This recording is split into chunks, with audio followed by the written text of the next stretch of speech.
The phone buzzed on the kitchen counter, its screen glowing with a notification that sliced through the quiet morning like a blade.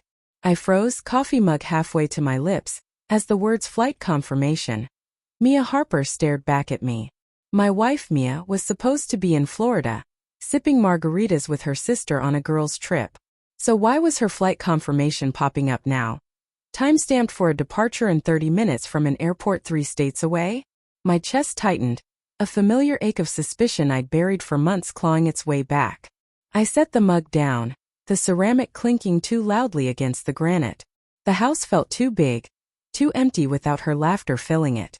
For 12 years Mia and I had built a life, late-night talks, shared dreams of a cabin by the lake, the way she'd hum off-key while cooking pasta. But lately her warmth had cooled, her smiles forced, her phone always angled just out of sight. I told myself it was stress, her new job at the marketing firm demanding too much. I'd ignored the late nights, the vague explanations, the way her eyes darted away when I asked about her day.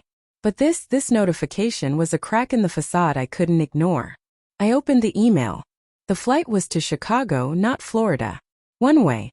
No return booked. My pulse thumped in my ears as I scrolled through the details. Passenger Mia Harper. Seat 12A. Departure. 9:15 a.m. I glanced at the clock. 8:45 a.m.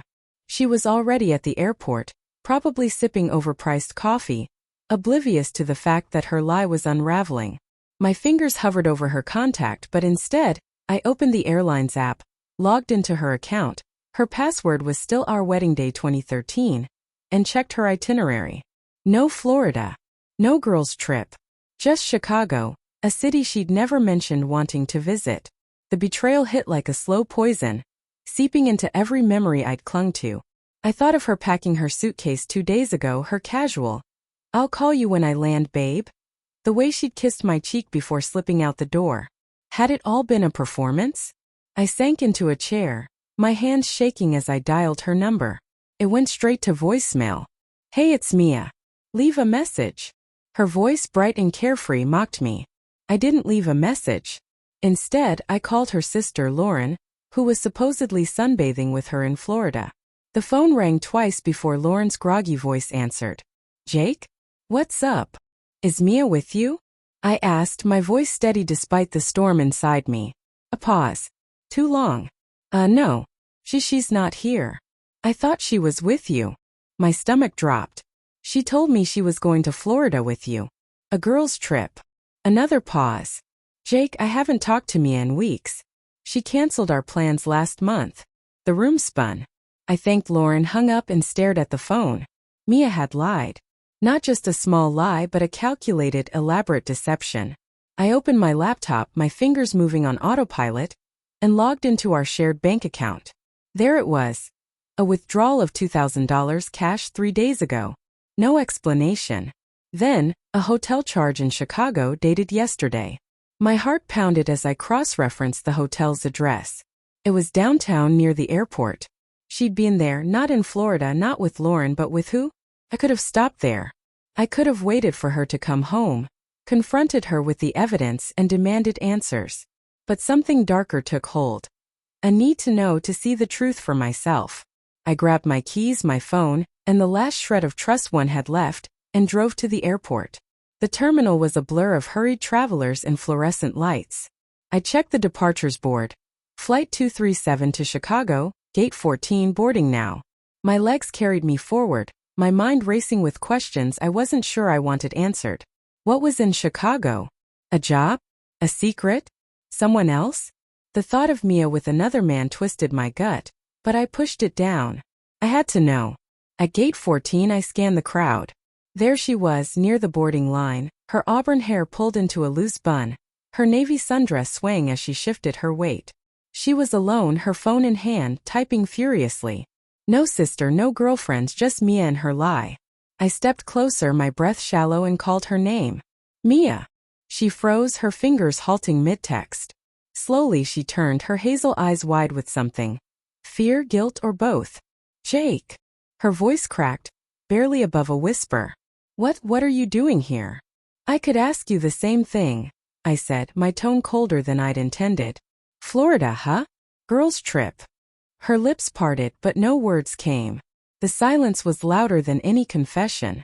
Around us, passengers shuffled forward, oblivious to the fracture in my world. I stepped closer, lowering my voice. Why are you going to Chicago, Mia? And don't lie to me again. I can explain, she stammered, her hands clutching her phone like a lifeline. It's not what you think. Then tell me what it is, I said, my voice breaking. Because right now, I'm thinking you've been lying to me for months. I'm thinking that hotel charge in Chicago wasn't for a conference. I'm thinking you're running off to meet someone else. Her face crumpled, tears welling in her eyes. Jake, please. It's not like that. Then what is it? I snapped, louder now, drawing a few curious glances. You lied about Florida. You lied about Lauren. You took $2,000 from our account. What am I supposed to think? She glanced around, her cheeks flushing. Can we not do this here? No, Mia. We're doing this now. My voice trembled with the weight of 12 years. Every promise, every late-night confession, every moment I thought we were unbreakable. Who's in Chicago? She looked away, her jaw tight. It's complicated. Complicated. I laughed, a bitter sound that didn't feel like mine. You're my wife. We're supposed to share everything. But you're sneaking off to another city, and I'm finding out through a damn email notification. Tell me the truth, Mia. Now. She wiped her eyes, her shoulders slumping. It's Ryan, she whispered. The name hit like a punch. Ryan. Her coworker, the one she'd mentioned in passing too often now that I thought about it. The charming guy from her marketing team, always tagging along on her late-night work dinners.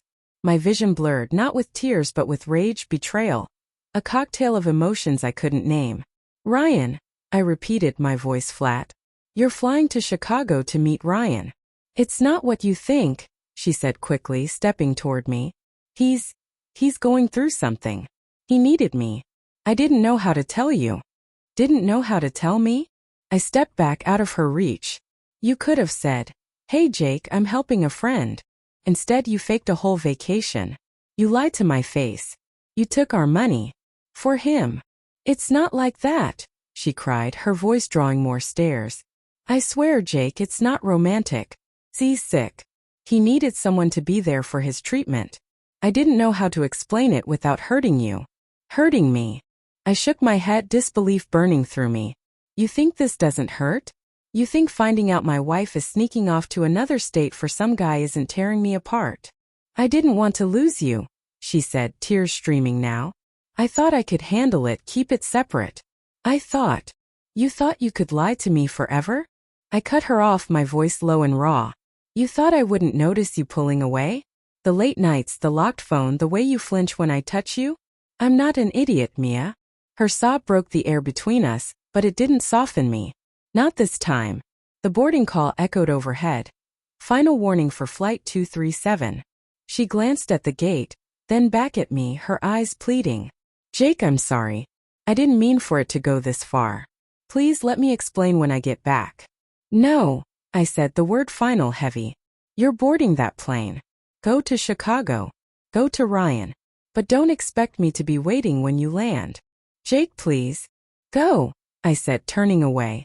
My heart screamed to stay, to grab her, to demand every detail, but my pride, shattered as it was, held firm.